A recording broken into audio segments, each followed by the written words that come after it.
Assalamualaikum warahmatullahi wabarakatuh. Salam Oplo Kodok. Terima kasih buat teman-teman yang selalu setia mampir di channel saya. Dan buat teman-teman baru yang baru bergabung, saya ucapkan banyak-banyak terima kasih pula. Semoga teman-teman semua dalam keadaan sehat walafiat, tak kurang suatu apa, dan diberikan kemudahan untuk segala urusannya. Kali ini saya kedatangan tamu sebuah DVD player. Untuk brandnya adalah Samsung, dan untuk detail speknya di sini tertulis DVD video Dolby Digital DivX, dan di sisi sini nampak adanya beberapa tombol-tombol. Di sini ada tombol power, tombol home, dan di sini ada port USB juga. Menurut informasi yang saya dapat dari pasien saya, bahwasanya untuk DVD player ini mati total, teman-teman. Untuk melihat kerusakan detailnya seperti apa, coba saya colokkan untuk DVD-nya. Dan untuk kali ini DVD saya sudah colokkan ya teman-teman. Nampaknya di sini tidak ada indikator-indikator kehidupan. Dan coba saya tekan untuk tombol powernya di sini teman-teman.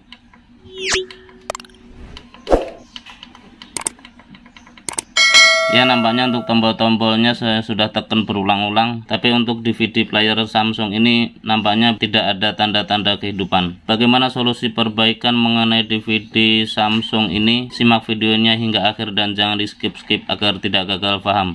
Lanjut. Jangan lupa like, comment, and subscribe. Dadah. Sebelum melakukan usaha langkah-langkah perbaikan, ada baiknya kita pelajari terlebih dahulu komponen-komponen yang tertanam di dalam DVD ini teman-teman ya. Untuk board ini adalah board power supply-nya, dan di sisi sini ini adalah board impact-nya.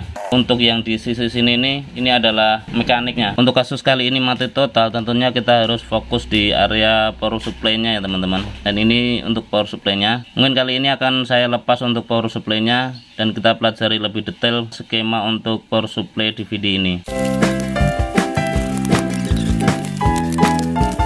Dan inilah power supply-nya setelah saya lepas dari bodinya. Seperti kita lihat di sini, seperti power supply pada umumnya, bahwasanya untuk power supply ini terbagi menjadi dua bagian ya teman-teman. Bisa teman-teman lihat, ini ada garis hitam ini, dan garis ini yang memisahkan antara area primer dan area sekunder. Untuk yang di dalam garis hitam ini adalah area primer. Selanjutnya yang di luar garis hitam ini adalah area sekunder. Untuk kasus mati total, tentunya yang bermasalah itu area primer ya teman-teman. Karena area primer ini nantinya yang akan mensuplai tegangan-tegangan ke area sekunder, yang selanjutnya disuplai ke impact-nya. Untuk test point 220 itu masuk di test point ini ya teman-teman.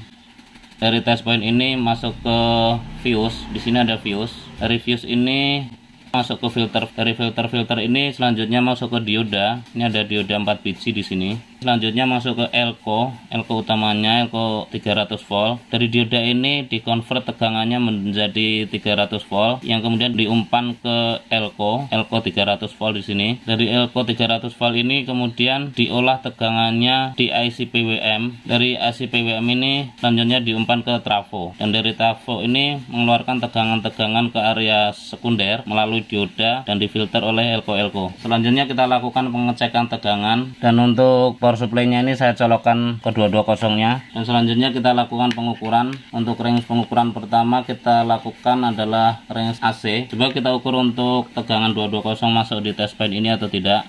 Ya, untuk tegangan AC nampaknya masuk, terukur 221,5 volt. Selanjutnya masuk ke fuse. Di sini ada fuse. Coba sampai sini ada.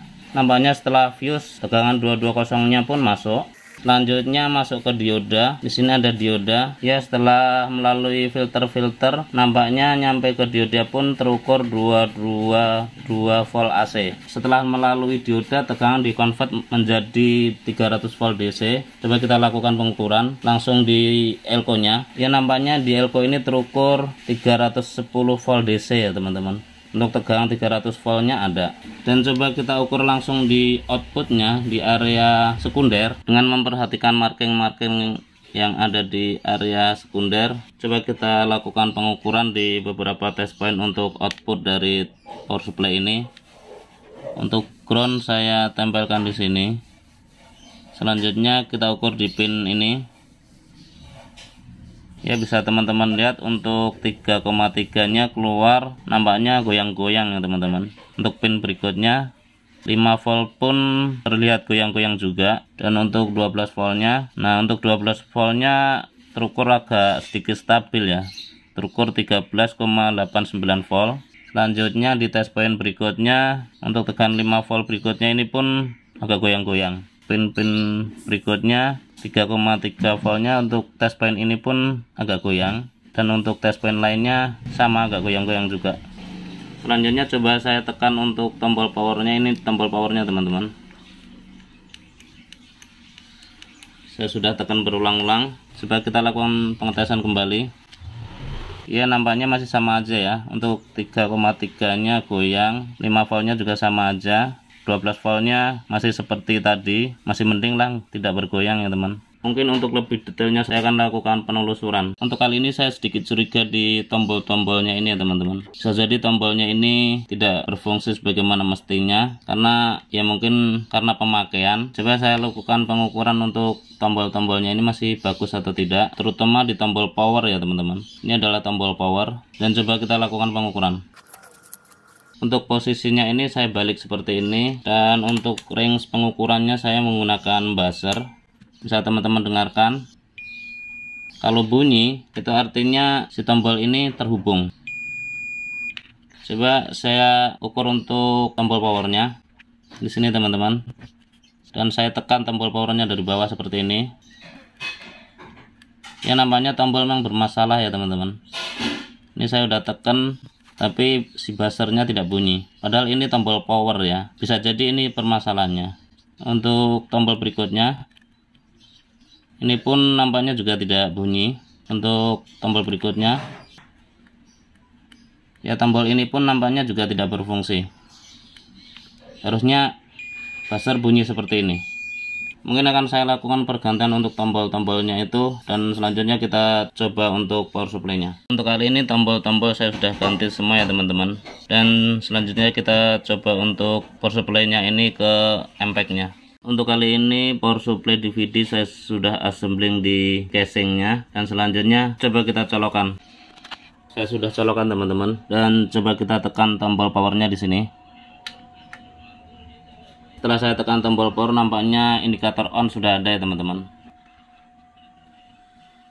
Dan untuk kaset DVD-nya lagi loading.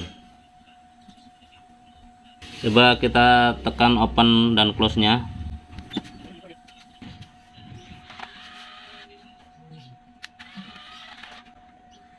Dan kini untuk DVD sudah normal kembali. Dari proses perbaikan di awal bisa kita simpulkan bahwa permasalahannya itu pada dasarnya itu ada di tombol-tombolnya ya teman-teman. Mungkin karena sudah korosi karena pemakaian. Terkesan sepele, tapi apapun itu dan semua itu perlu proses.